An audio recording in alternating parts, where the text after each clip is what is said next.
What's going on in the world of migration? I've heard that AIMA are threatening to go on strike from around now until Christmas. This is a perfect example of the BS and why you should tune out to a lot of it.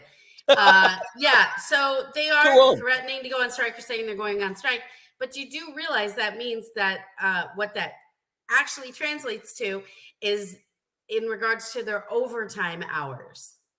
Okay, they're withdrawing. They're not going on strike. So if you have your AIMA point, they're working. They're just saying we're not going to work overtime. Or for free. Right, exactly. Yeah. And so that makes total sense. And, even when I was in my Portuguese class, there was a strike out front. It was at the high schools where it was held. And I show up to school and there's my teacher in line out front. And I'm like, is there not class today? And she's like, no, there's class. And she just follows me on into class. So there's this line of striking teachers. And then she just leaves line and comes to class and teaches class. So these are not strikes like we are used to.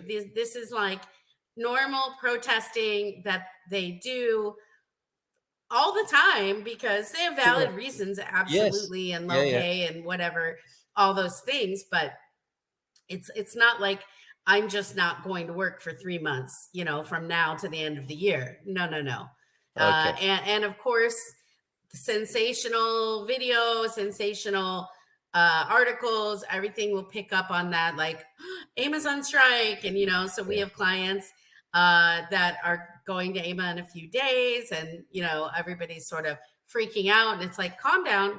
This is about overtime. It doesn't affect you. You'll be fine.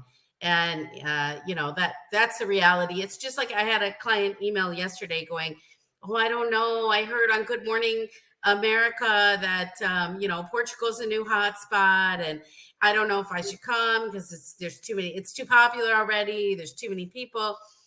Now we know, there's about 10,000 Americans here.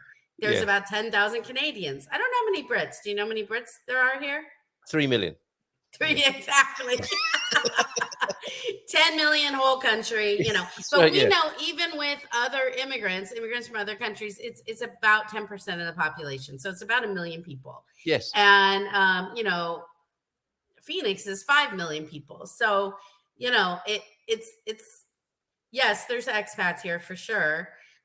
Immigrants, whichever you want to call us, whichever way we fall. Yes.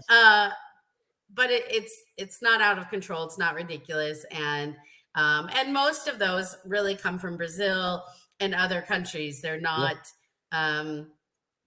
they're not Americans.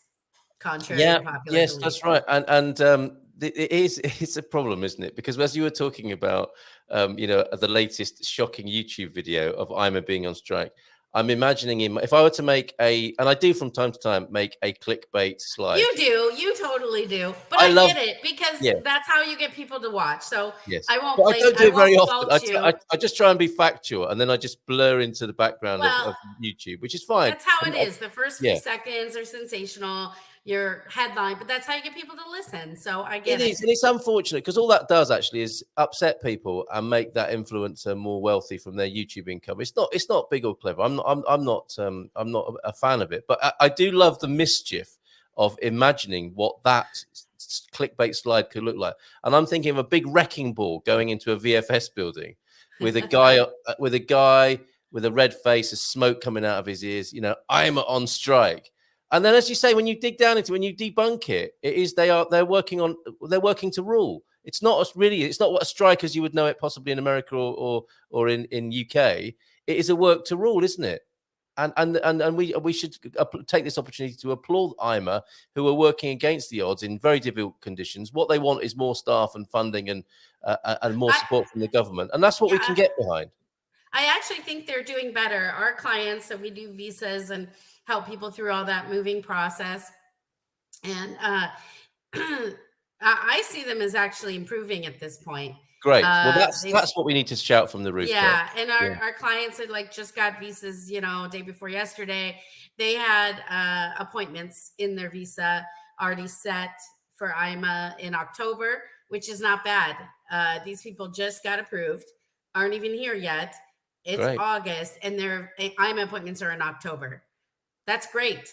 So, And this is why you should work with Boots on the Ground Portugal, PT, or bootsonthegroundpt.com is where you can go to get help from Heather of that caliber and quality.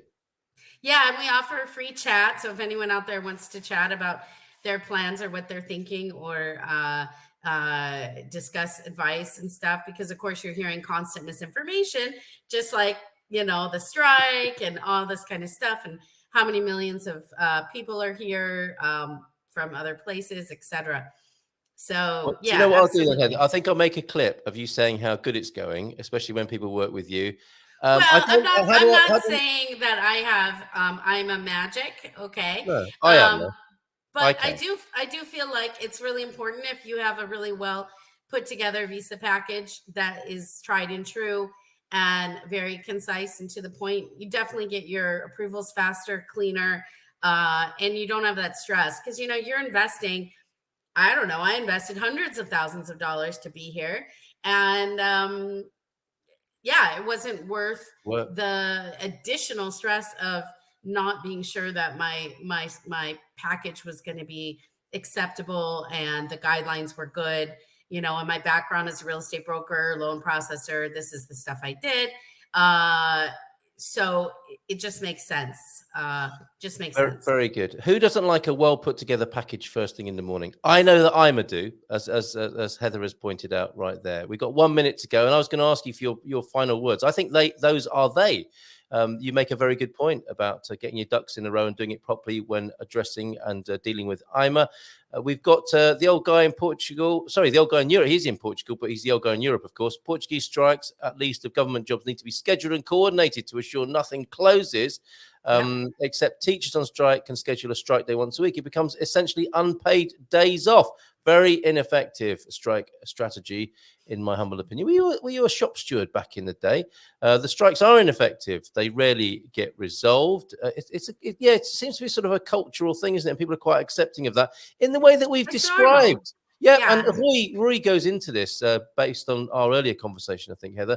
We Portuguese have been around for a while. We even had the exorbitant privilege of reserve currency at some point. So, of course, we live for today. It's instinct. Thank you, Roy, for being here this morning. And Antonio F. adding that there are 45,000 British living in Portugal. Thank you. Legally. Yeah, the other 2.9 million haven't registered yet, maybe. I don't know. To Good Morning Portugal's there. And as Tig says, yes, get that sorted out if you haven't done so already.